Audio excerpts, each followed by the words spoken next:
পিলু, আজকে রাতটা অন্তত আমরা অন্যদের কথা না ভেবে নিজেদের নিয়ে থাকতে পারি না?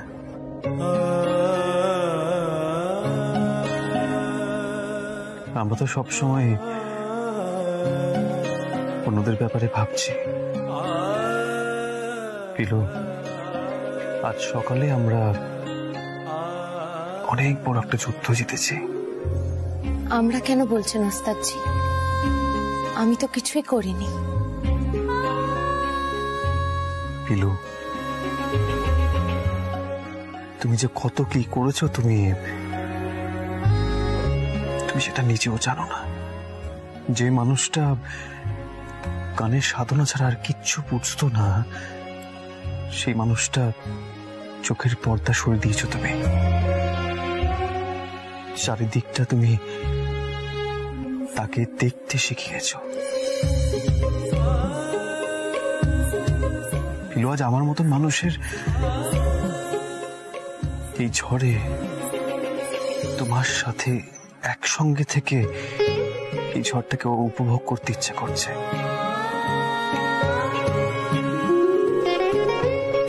পিলু, কি করে হলো? পিলু, কেন হলো? এর উত্তর আমার সত্যি জানা নেই।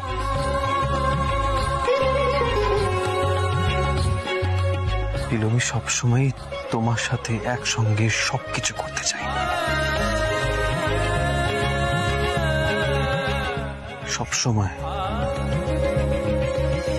সবসময় আমার পাশে পাশে এভাবেই থাকবে তো?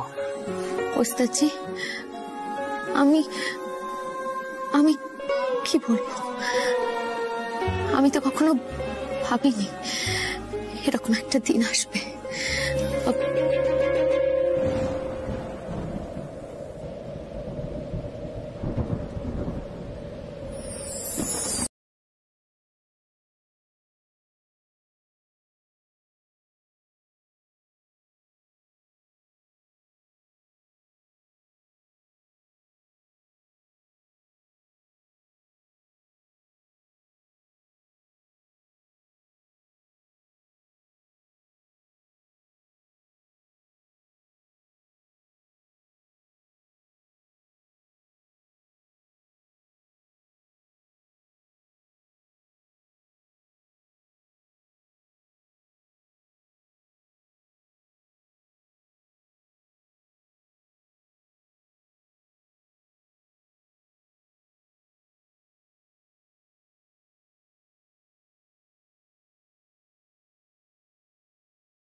হ্যাঁ, মল্লার ভোরবেলায় বেরিয়ে যেটা তুমি দেখেছো। এখন তুমি কি করে জানলে? তুমি কি করে জানলে যে মল্লার এদিকে এসেছে? আর ও যে বেরিয়েছে তাতে আমাদেরই বাকি, মানে আমরা ঠিক কি জানতে চাইছি পিলু, একটু আমাকে গুছিয়ে বলবে? আমি জানতে চাইছি মল্লার বাবুর উদ্দেশ্যটা ঠিক কি। উনি কাল ছোট ম্যাডামের সঙ্গে বেরোলেন, এমন ভাব করছেন যেন ছোট ম্যাডামকে খুব ভালোবাসেন। ওনার মতো মানুষ কাউকে ভালোবাসতে পারেন না। আমার মন বলছে ওনার বড় কোনো একটা উদ্দেশ্য আছে। ছোট ম্যাডাম সেই ফাঁদেই পা দিচ্ছেন। পিলু, সবটাই তোমার মন বলছে, আমাদের কাছে কি প্রমাণ আছে? নেই তো। ঠিক আছে, তাও আমি তোমার কথাটা মেনে নিলাম। এখন মল্লার কোন দিকে গেছে আমরা কোথায় খুঁজবো বলো তো? জয় হনুমান জ্ঞান গুণ সাগর, জয় কপীশতি লোক উজাগর, রামদূত অতুলিত বল ধামা। ব্যাস, শুরু হয়ে গেল হনুমানজি নাম নেবা। আরে বাবা, হনুমানজিরও তো একটা যুক্তি লাগবে সংকট মোচন করার জন্য। কারণ উনি তো ঠিক করে বুঝে উঠতে পারছেন না তোমার সংকটটা ঠিক কি।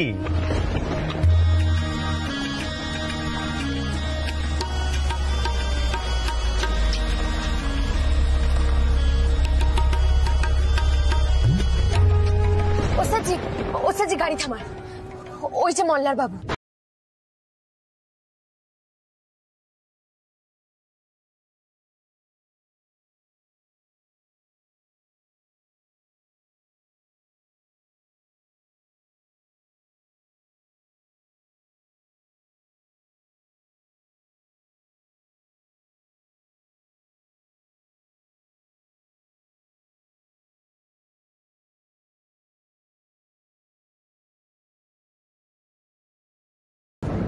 বজরঙ্গলিও বুঝতে পেরেছে এখানে কোনো একটা সংকট আছে, আর সেই জন্যই আমরা মল্লার বাবুকে খুঁজে পেলাম। শিগগিরই চলুন। রঞ্জা, তোমার আর মল্লারের মধ্যে কি কোনো আন্ডারস্ট্যান্ডিং হয়েছে?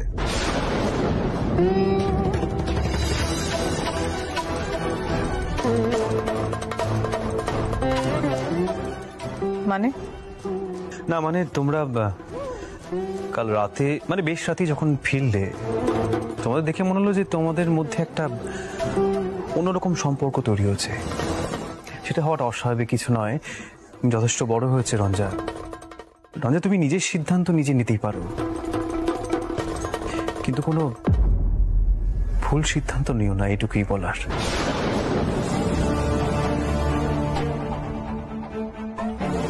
আর রঞ্জা, মল্লার কি চায় পারলে সেটাও একবার ওর থেকে জেনে নিও কিন্তু।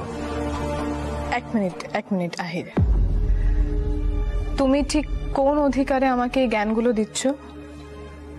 না মানে আমাদের মধ্যে কি সম্পর্ক আছে আহির, যার জন্য তুমি আমার ব্যক্তিগত জীবনের ব্যাপারে এত কিছু জানতে চাইছো?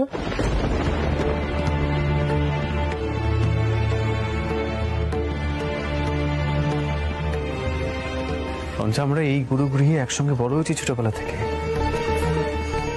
তুমি বয়সে আমার থেকে অনেক ছোট, তুমি গুরুজির মেয়ে। রঞ্জার এগুলোর কি কোনো মানে নেই? না, নেই, কোনো মানে নেই।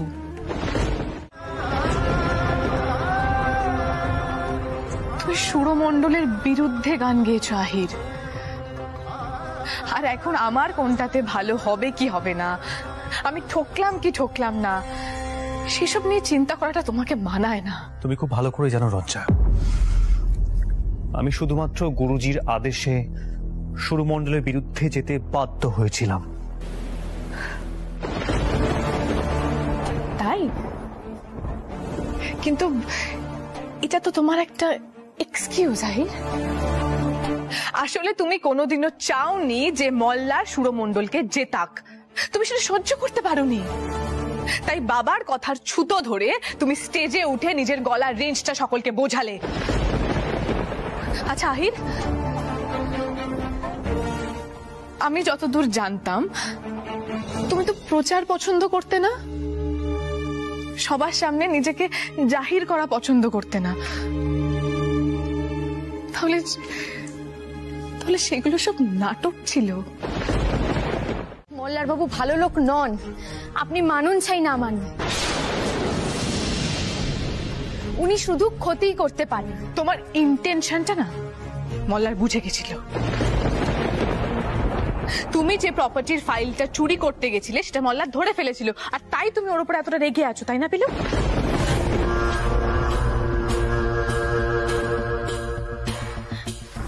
না ছোট ম্যাডাম, সেদিন ফাইলটা মল্লার বাবুই চুরি করতে গেছে। ব্যাস পিলু, আর একটাও বাজে কথা তুমি আমার কাছে বলবে না।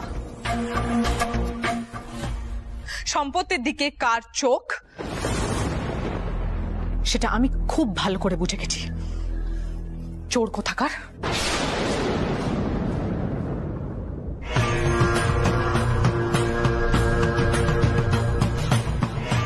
আপনি ভুল করছেন ছোট ম্যাডাম, ফাইলটা কিন্তু আমি চুরি করতে যাইনি। রিচুলা ম্যামকে আমি চিনে গেছি। ম্যাম কিন্তু শেষ পর্যন্ত গুরুজির বিরুদ্ধে গিয়ে আমাদের দুজনের বিয়ে দেওয়ার সাহস করবেন না। আফটার অল তুমি ওনাদের দুজনের কাছে খুব স্নেহের পাত্রী। গুরুজি বেঁকে বসলে ম্যাম কি করবেন বলো?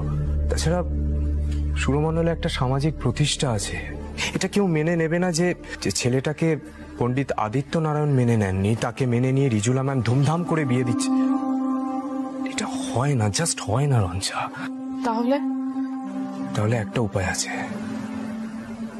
চলো আমরা দুজনে রেজিস্ট্রি করে নিই।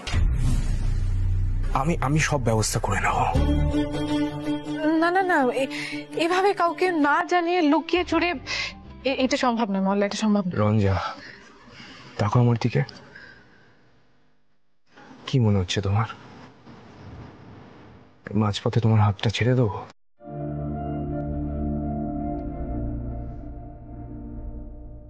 না মল্লার, আমি জানি তুমি মাঝপথে আমার হাত ছাড়বে না, কিন্তু তাহলে কোনো কিন্তু টিন্তু নয়, আমার উপর ভরসা রাখো। আমি যেমন বলছি সেরকম করো, দেখবে শেষ পর্যন্ত আমরাই জিতে যাব।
আপনার কি মনে হয় ব্যাপারটা বাড়ির সকলকে জানাতে পারি?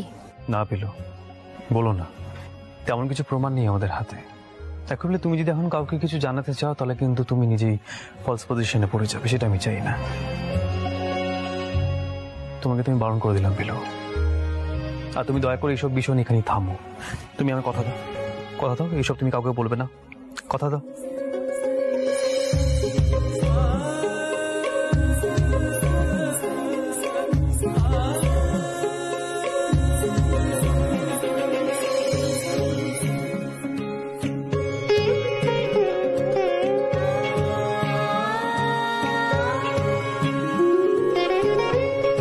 আমি কথা দিচ্ছি ওস্তাদজি, আমি বাড়িতে কাউকে কিচ্ছু বলবো না।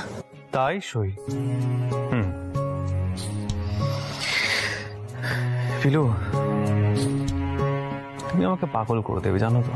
তুমি এখন কাউকে কিছু বলতে চেও না প্লিজ। দেখো বিলু, আমি চাই না তোমার কোনো রকম অসম্মান হোক, কেউ তোমাকে অযথা কথা শুনুক, সেটা আমি চাই না। আমার ভালো লাগবে না বিলু, তাই বলছি। জানি ওস্তাদজি, আমি কাউকে বলবো না।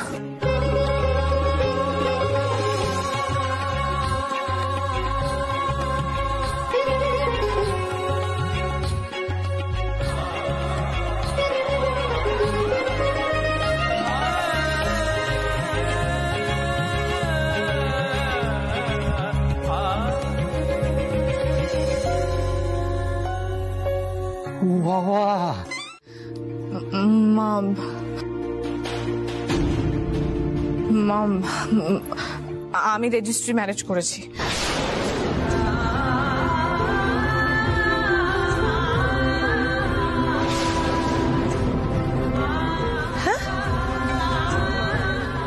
রেজিস্ট্রি ম্যারেজ করেছো মানে? আমি বুঝতে পারছি না রঞ্জা, রেজিস্ট্রি করেছো মানে কি? তুমি পরিষ্কার করে পুরোটা বলো। মা মা তুমি প্লিজ আমার কথাটা একবার শোনো একটু।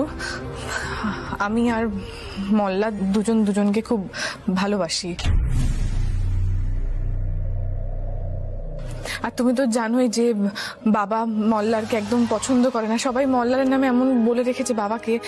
বাবা তো কোনোদিনও এই বিয়েটা মেনে নিত না, আর তুমিও বাবার এগেনস্টে যেতে পারতে না আমার বিষয়ে। তাই তাই তাই আমরা রেজিস্ট্রি ম্যারেজটা করে ফেলেছি। মা প্লিজ প্লিজ প্লিজ মা প্লিজ প্লিজ তুমি মেনে নাও।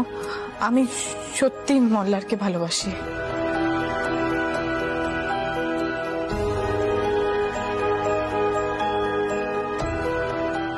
ম্যাম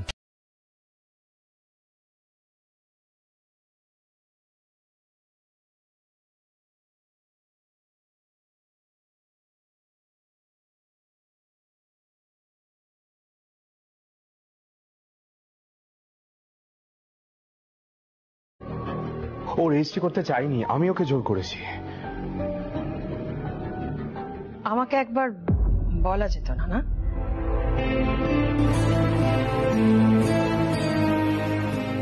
একেবারে রেজিস্ট্রি করে চলে এলে। এটা একটু বাড়াবাড়ি হয়ে গেল না? কি করবো ম্যাম, আমি কোনো ঝুঁকি নিতে পারিনি। গুরুজি আমাকে পছন্দ করেন না। যদি শুনতেন আমরা একে অপরকে ভালোবাসি, আরো চটে যেতেন। আমি রঞ্জাকে ছাড়া থাকতে পারবো না ম্যাম। বিশ্বাস করুন, আমি ওকে খুব ভালো রাখবো।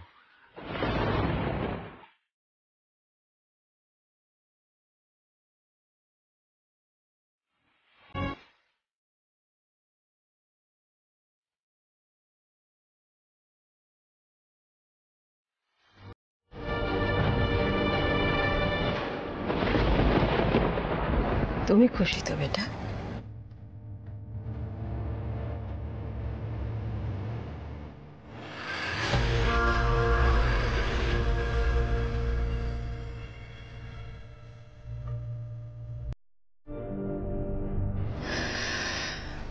বেশ, আসলে মামা দাদু, ইদানিং বাড়িতে এমন এমন ঘটনা ঘটছে যেটা দেখে পিলুর মনে হচ্ছে বড় কোনো বিপদ হতে পারে। তবে সেই বিষয়ে আমাদের হাতে তেমন কোনো প্রমাণ নেই, তাও আপনার সঙ্গে একটু পরামর্শ করতে চাইল। পিলু, তুমি যে বুদ্ধিমতী মেয়ে সে পরিচয় আমি পেয়েছি। অন্য যে কেউ হলে নিজের পরিচয় জানিয়ে দিয়ে অধিকার দাবি করত, কিন্তু তুমি আদিত্যের মেয়ে এটা জানার পরেও সবটা গোপন করে রেখেছিলে সংসারের শান্তি বজায় রাখার জন্য। তোমার মতো মেয়ে যখন এত দূর ছুটে এসেছে তখন নিশ্চয়ই গুরুতর কিছু একটা ঘটেছে। তুমি সবটা বলবে, কিচ্ছু বাদ দেবে না। বল। মামা দাদু, বড় ম্যাডামের না মাথার ঠিক নেই। সবে থেকে উনি আমার আসল পরিচয়টা জানতে পেরেছেন, ওনার না কোনো জ্ঞান নেই। উনি বুঝতে পারছেন না কাকে বিশ্বাস করবেন আর কাকে বিশ্বাস করবেন না। উনি সব বোধ বুদ্ধি হারিয়ে ফেলেছেন, আর ছোট ম্যাডামও সেই পথেই হাঁটছেন। মল্লার রায় চৌধুরী বলে একজন সুরমণ্ডল এসেছেন, তিনি না একদম ভালো লোক নন মামা দাদু, একদম ভালো লোক নন। ইয়ে পিলু, এক মিনিট, একটু আস্তে আস্তে বলো। মামা দাদু তো কিছু বুঝে উঠতে পারবেন না। আমি বলছি, আসলে মণিমা মল্লারকে সুরমণ্ডলে নিয়ে আসে আমায় জব্দ করার জন্য।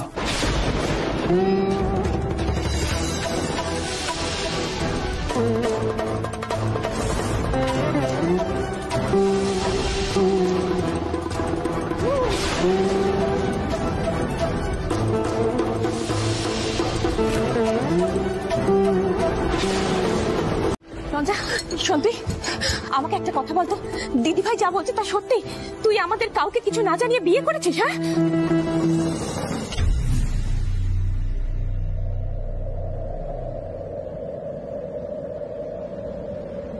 কেন করেছিস? কি করে বলবে ঋতু? এই তো মেজাজ। এই মেজাজের সামনেও দাঁড়িয়ে বলবে যে ও মল্লারকে ভালোবাসে, ওকে বিয়ে করতে চায়? পারে কখনো বলতে? তোমার এটা চিন্তা হলো যে ও কি করে বলবে? এটা চিন্তা হলো না যে এই বিয়েটা কত বড় সর্বনেশে? বুঝতে পারলে না তুমি? মল্লারের মতন একটা ছেলের হাতে আমি নিজের মেয়েকে তুলে দেব?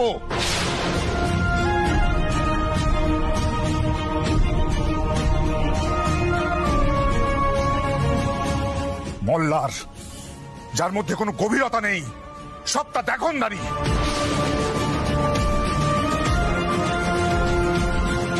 কি করে করলে তুমি এটা রঞ্জা? কি করে করলে?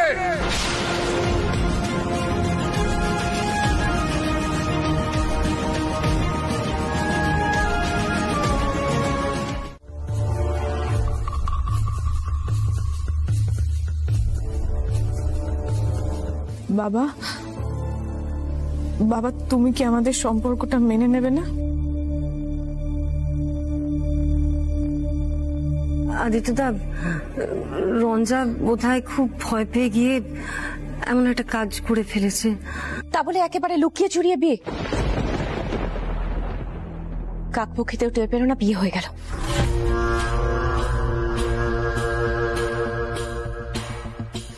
দিদিভাই, আমি কিন্তু একটা কথা বলছি, তুমি খুব তাড়াতাড়ি মল্লারের পরিবারের সঙ্গে কথা বলো।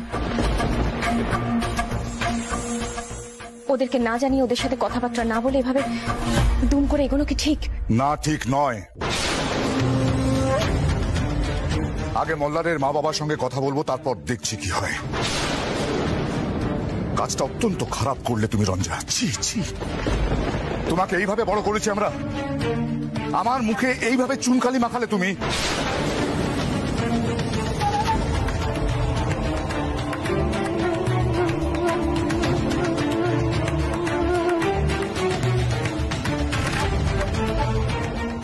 রঞ্জা, রঞ্জা ঘরে চল। জেঠুমণি, বলছিলাম যে আর বকো না রঞ্জাকে, অনেক তো বকাবকি করেছো। দেখো, মানুষ তো আর সবসময় সবকিছু বুঝে শুনে কাজ করে না। হয়তো ওর মনে হয়েছিল কিছু, তাই দুম করে। রঞ্জা চল, ভেতরে চল। যা, ঘরে যা, যা।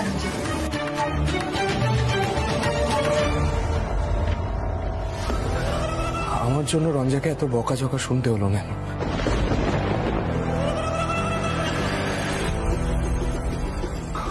আমি সত্যি ক্ষমা চাইছি। এটা ক্ষমা চাওয়ার বিষয় নয় মল্লার। রঞ্জা আমার মেয়ে, কোন পরিবারে বিয়ে হচ্ছে সেটা জানা আমার প্রয়োজন। আর এছাড়াও তোমার মা বাবা যদি এই বিয়ে না মেনে নেন। ও মা, মানবে না কেন?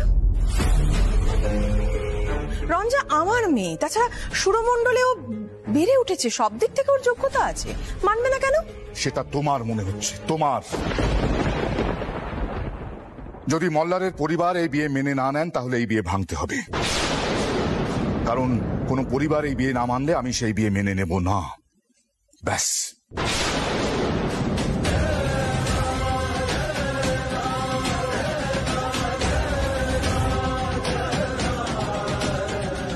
আমি বিশ্বাস করি বিয়ে দুই পরিবারের মধ্যে হয়। সেখানে কোনো পরিবার যদি বিয়ে মেনে নিতে না পারে, তাহলে সেই বিয়ে কখনোই সুখের হতে পারে না।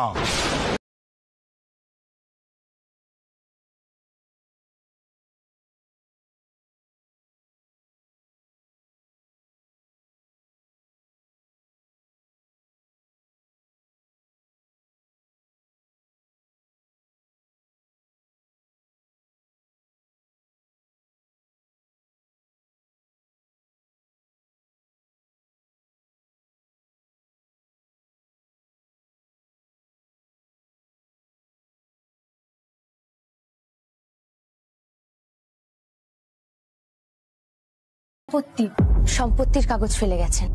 সম্পত্তির কাগজ ফেলে গেছে?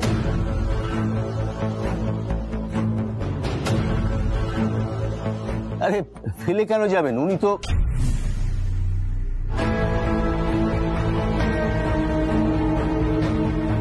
আচ্ছা, আপনারা কারা?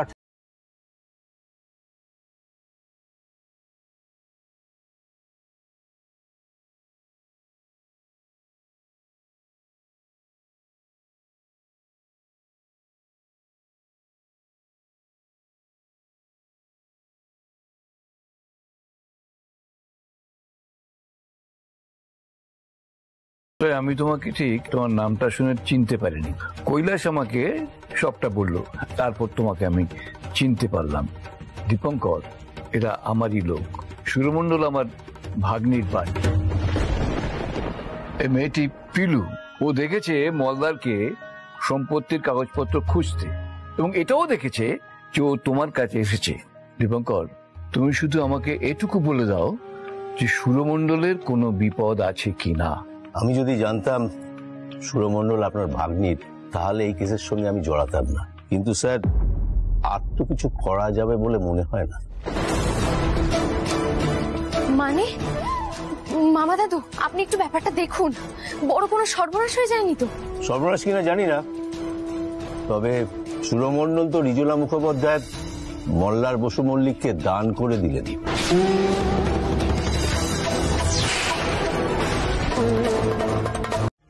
স্যার, আমাদের তো কোর্টে যেতে হবে, কাগজপত্র সব কোর্ট থেকে নিতে হবে। বললাম না স্যার, রেজিস্ট্রেশন হয়ে গেছে। রিজুলা মুখোপাধ্যায় আসেননি, তবে power of attorney and consent আগেই মল্লার বসু মল্লিককে দিয়ে দিয়েছিলেন।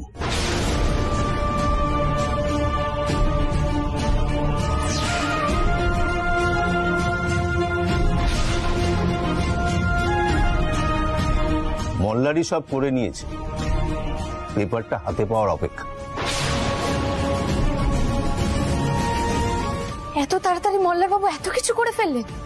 ওস্তাদজি, আমি কবে থেকে বলছিলাম। কিন্তু আমি ভাবছি মল্লারটা আসলে কে?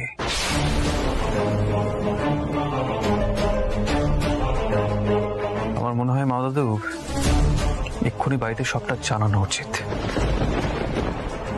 আহির, আগে প্রমাণ পেতে দাও, তারপর সব কাগজপত্র নিয়ে মল্লারকে চেপে ধরবে একসঙ্গে। বুঝতে পারছো না? বুঝতে পারছো না ওর কি বুদ্ধি? রিজুলাকে হাতের মুঠোয় করে ফেলেছে, আর রঞ্জাকেও হাতে আনছে। না না না, এত ভয়ানক শত্রুর সামনে দাঁড়াতে গেলে নিজেদের প্রস্তুতি দরকার।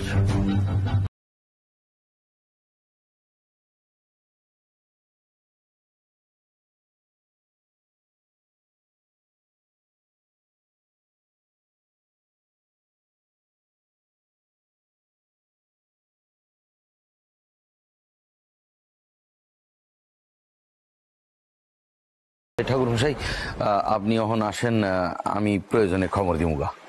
ঠিক আছে? আচ্ছা আচ্ছা, সাবধানে যায়। দাদা, চুপচাপ খাড়ায় আসো, কিছু কও। চুপ থাকলে তো চলবো না, সিদ্ধান্ত একটা তো কিছু লইতে হইব না। আমি কই কি, দরকারে বৌদির সঙ্গে কথাখান আমি কই।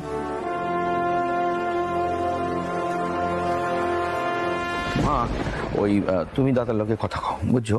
দাদার লগে কথা কও, আর আমি বৌদিকে জিগায় আসতেছি।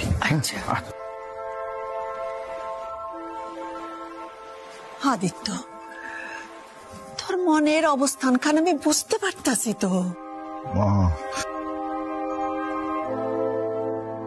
কিচ্ছু না জেনে শুনে, পরিবার না দেখে আমি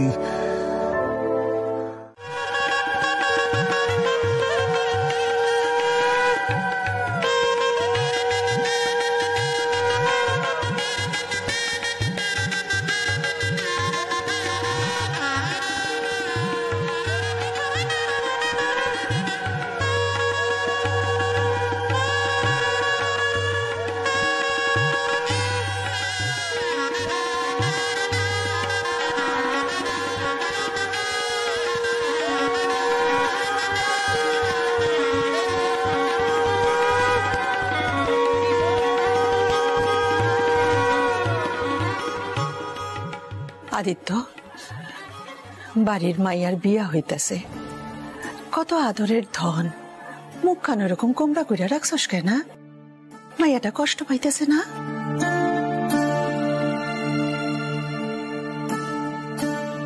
মা, কিভাবে বিয়েটা দেব ভেবেছিলাম, আর কিভাবে বিয়ে হচ্ছে দেখো।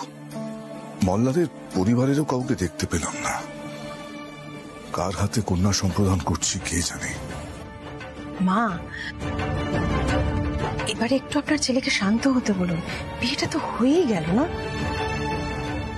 হ হ, আমি আইস তোমার লগে একমত, বড় গিন্নি, একমত।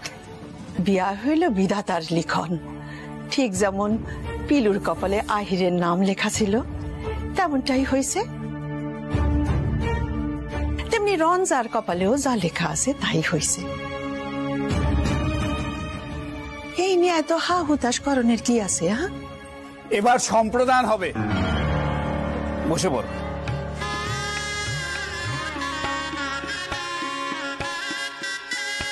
আদিত্যদা, ঠাকুরমশাই ডাকছেন সম্প্রদানের জন্য। চলো ঋতু। শোন না, বলছি এখন একটু ছোট করে ওর বিয়েটা হয়ে যাক রঞ্জার, এরপরে না একটা বড় করে রিসেপশন দেবো ভেবেছি, আর সেখানে প্রেস টেস্ট সবাইকে ডাকবো, ডেকে তখন ওদের বিয়েটা মানে মল্লার আর রঞ্জার বিয়েটা অ্যানাউন্স করবো। ততদিনে সবার মাথা টাথাও একটু ঠান্ডা হয়ে যাবে, তাই না বল?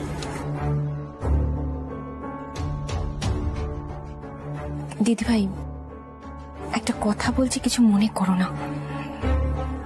আমাদের বাড়ির মেয়ের বিয়ে কোনো আড়ম্বর ছাড়াই এরকম ভাবে হুট করে হয়ে যাচ্ছে। তোমার একটু আফসোস হচ্ছে না? যাই বলো দিদিভাই, আমার কিন্তু খুব ভয় করছে। ও কেন ঋতু? আদিত্য, আমার মনে হয় এবার আমাদের কিছু করা উচিত। পুলিশ ডেকে এদের প্রত্যেককে আমি এক্ষুনি বাড়ি থেকে বের করতে চাই। কমিশনারকে ফোন তুমি করবে না আমি করব, বলো? সকলে একবার এদিকে এসো। ঋতু, সোহিনী। না, সোহিনী নয় আদিত্য, কারণ ও সুরমণ্ডলের কেউ নয়। পণ্ডিত বসু মল্লিকের সঙ্গে কথা বলতে গিয়েছিলে না, ওর জন্য কি হয়েছে? কোনো লাভ হয়েছে? কোনো ফল হয়েছে? কিচ্ছু হয়নি। উল্টে আমাদের আজ এরকম একটা ভরাডুবি হয়েছে ওর জন্য, কাজে ও নয়। এখানে আর একটাও কথা বলবে না তুমি। দোষ তোমার আর রঞ্জার। বারবার বলা হয়েছিল মল্লারকে বিশ্বাস না করতে। দিদি ভাই, পিলু কিন্তু আমাদের অনেকবার সাবধান করার চেষ্টা করেছিল। তুমি শুধুমাত্র তোমার নিজের ইগোর জন্য একটা কথাও শুনলে না তুমি পিলু। আজ যদি তুমি পিলুর কথা শুনতে তাহলে এই অবস্থা হতো না দিদি ভাই। ঋতু, আমার মেয়েটার কথা ভাবা আগে। এখন আমার মেয়েটার কথা ভাবা উচিত, এই মল্লারের জালিয়াতির কথা ভাবা উচিত। আমি জানি না ও এরকম একটা কাজ কি করে করলো। পেপারস গুলোকে দেখতে হবে, কোর্টে অ্যাপিল করতে হবে, এখন এইগুলো ভাব। আমাকে দোষারোপ করিস না, আমাকে দোষারোপ করবার অনেক সময় পাবি, এখন এগুলোর সময় নয় ঋতু, প্লিজ। পরগিনী, শান্ত হ। আদিত্য, এখন কি করবি? মাইয়াটার বিয়া হইলো ওই পরিবারে, কি করবি? আমি এই বিন্দু বিসর্গ কিছু জানতাম না আদিত্যদা, অন্তত তুমি আমাকে বিশ্বাস করো। আহিরও কিচ্ছু জানতো না। সোহিনী, চুপ কর, আর একটা কথা বলবি না তুই। তোর কি মনে হয় আমি তোকে চিনি না? কেউ পুলিশ ডাকবে না, তাই তো?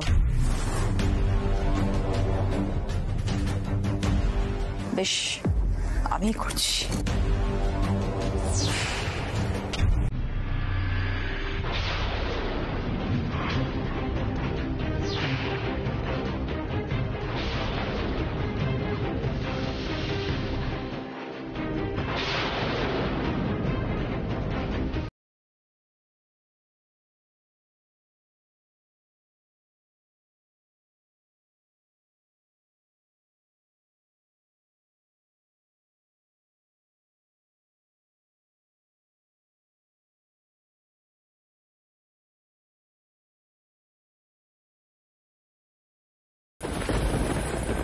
এই বুঝি সেই রিজুলা মুখুজ্জে?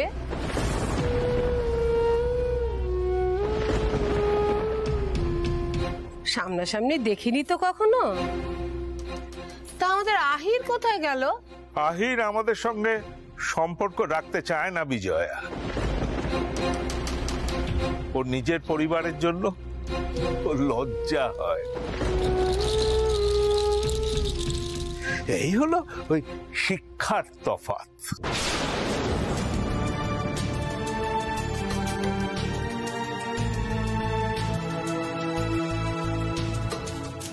মোল্লার আমার জন্য সুরমণ্ডল এনে দিল, আর আহির আমাকে অপমান করলো। কি বলবো?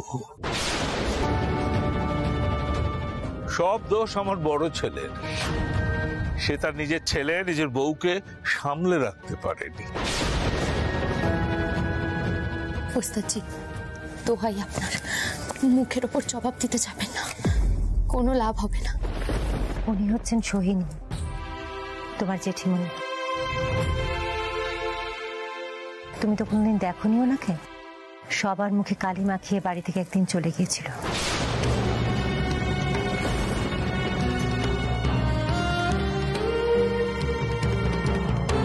Hello, commissioners office? হ্যাঁ, আমি এখন কাউকে ফোন করতে হবে না, কোনো প্রয়োজন নেই, আগে কথা বলা দরকার।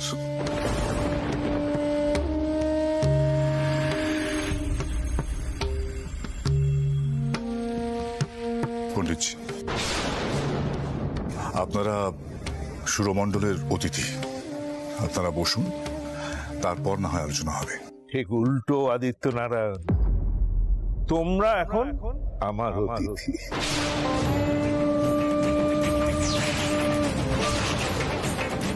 বসু মল্লিকরা কখনো তো তার অতিথিদের অসম্মান করে না। তোমরা বসো, তারপর দেখি কি কি কথা আছে।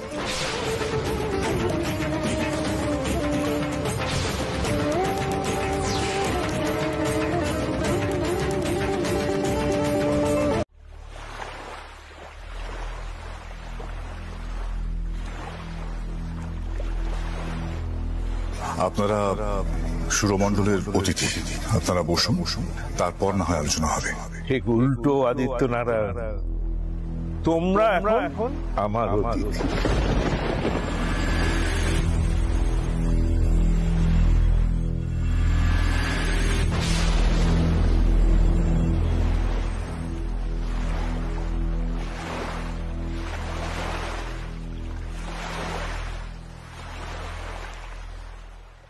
উস্তাদজি, আমার একটা কথা শুনবেন? এভাবে মেজাজ খারাপ করে কি কোনো লাভ আছে? জানি একটা বড় বিপদ এসেছে, এখন ঠান্ডা মাথায় সবকিছু ঠান্ডা মাথায়? তুমি এই সিচুয়েশনে আমাকে মাথা ঠান্ডা রাখতে বলছো? কিন্তু সুরমণ্ডলের সঙ্গে একটা জোচ্চুরি হয়েছে, জোচ্চুরি হয়েছে। আর সেটা কারা করেছে জানো? বসু মল্লিক পরিবার। আর দুর্ভাগ্যবশত সেই পরিবারের ছেলে হলাম আমি। তুমি আমার পরিস্থিতিটা বুঝতে পারছো?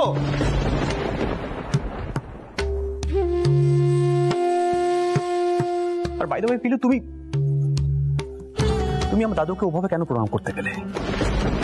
যারা সুরমণ্ডলকে এভাবে সবার সামনে অসম্মান করলো, গুরুজিকে অপমান করলো, তুমি তাদের সামনে গিয়ে মাথা নোয়ালে? না, আমার কথাটা তুমি একবারও ভাবলে না যে আমি সবার সামনে কতটা ছোট হয়ে গেলাম? উস্তাদজি, দয়া করে একটু শান্ত হন। আমি কখনো আপনাকে ছোট হতে দিতে পারি, কিন্তু এভাবে কথা কাটাকাটি করে কি কোনো লাভ আছে? আমি তো সমানে বলেছিলাম মল্লার বাবু ভালো লোক নন, উনি সম্পত্তির দিকে নজর দিচ্ছেন, কিন্তু কেউ আমার কথা কানে তোলেননি।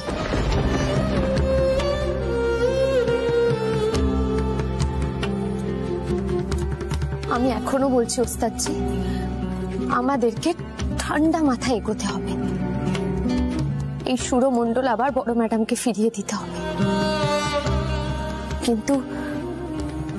কিন্তু সেটা সোজা হবে না। মনে নেই মামা দাদু কি বলেছিলেন? মামা দাদু উকিল বাবুকে নিয়ে বড় ম্যাডামের সঙ্গে কথা বলতে আসছেন।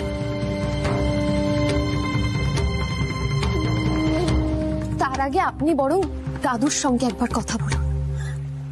ওনারা গুরুজিকে দোষ দিচ্ছেন আপনার ব্যবহারের জন্য। আরে দোষ দিলে তো গুরুজি দোষী হয়ে যাবেন না? না, ওদের কথা আমার সামনে একদম বলতেছো না তুমি। ইচ্ছে তো আমারও করছে ওদের বের করে দিয়ে এখান থেকে, কিন্তু তাও বলছি পিলু ঠিক কথা বলছে। আমরা একটা গভীর সমস্যার মধ্যে পড়েছি, এত সহজে ডিভোর্সটা পাওয়া যাবে না। কি অভিযোগ আনবে মল্লারের বিরুদ্ধে? রঞ্জন নিজে লুকিয়ে রেজিস্ট্রি করলো, তুমি যৌতুক হিসেবে এই সম্পত্তিটা লিখে দিলে, আমরা সকলে ঘটা করে দাঁড়িয়ে থেকে বিয়েটা দিলাম, শ্বশুর ঘরও করলো না রঞ্জন। কিভাবে প্রমাণ করবে মল্লার জোচ্চোর? রেজুলা, ডিভোর্স পেতে গেলে সাক্ষ্য প্রমাণের প্রয়োজন হয়। আমাদের অন্য কোনো একটা পথ নিতে হবে বড় ম্যাডাম, এভাবে হবে না। আপনি দয়া করে একটু শান্ত হন, একটু বসুন। ওরাই দিদি, তুমি ছোট ম্যাডামকে ঘরে নিয়ে যাও আর গিয়ে দরজাটা বন্ধ করে দাও। আমি বলছি, বজরং বলি যখন এত বড় একটা বিপদ দিয়েছে, তখন সেই বিপদ আমরা কাটিয়ে উঠবো। আমাদের উপর সবার সন্দেহ হবে বেশি করে। শেষকালে মামলা মোকদ্দমা শুরু হয়ে যাবে। হ্যাঁ, এই একই কথা আমাকে উকিলবাবুও জানিয়েছে। আমি বলি কি, এই সময় নষ্ট করা আর উচিত হবে না। মল্লিকা, তুমি রঞ্জাকে নিয়ে বাসর ঘরে যাও, কাল আবার বধূবরণ রয়েছে।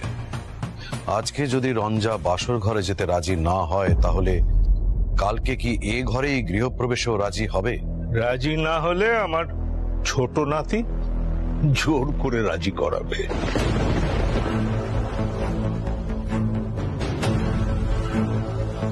আহিরের ওপর তো কোনো নিয়ন্ত্রণ নেই আমার, তবে মোল্লারের ওপর তো আছে।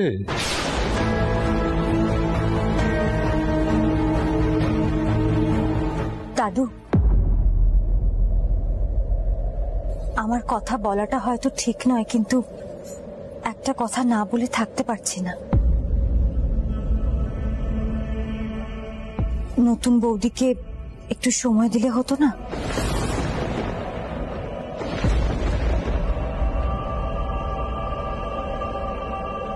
কি হচ্ছে কি এটা? কার সামনে তুমি মুখ খুলছো? তোমার সাহস হয় কি করে? মেয়ে মানুষ মেয়ে মানুষের মতো থাকবে, বুঝলে? এত কথা আমি শুনতে চাই না। এসো আমার সঙ্গে। হ্যাঁ রে মল্লার, বউয়ের ঘরটা কোন দিকে? দোতলায়। মা, তোমার তো ঝোঁকার কোনো কারণ নেই। সোজা গিয়ে বলো বসু মল্লিকদের নিয়ম মানতে সে বাধ্য। দাদু, পিসিটা চলো বসবে। এসো এসো। উস্তাদজির বাড়ির সকলেই কি এমন গোড়া? মেয়েদের তো যেন মানুষ বলেই ভাবে না। উস্তাদজি এসব দেখলে খুব চটে যাবেন। ছোট ম্যাডামের সঙ্গে খুব বড় একটা চেঁচামেচি হতে চলেছে।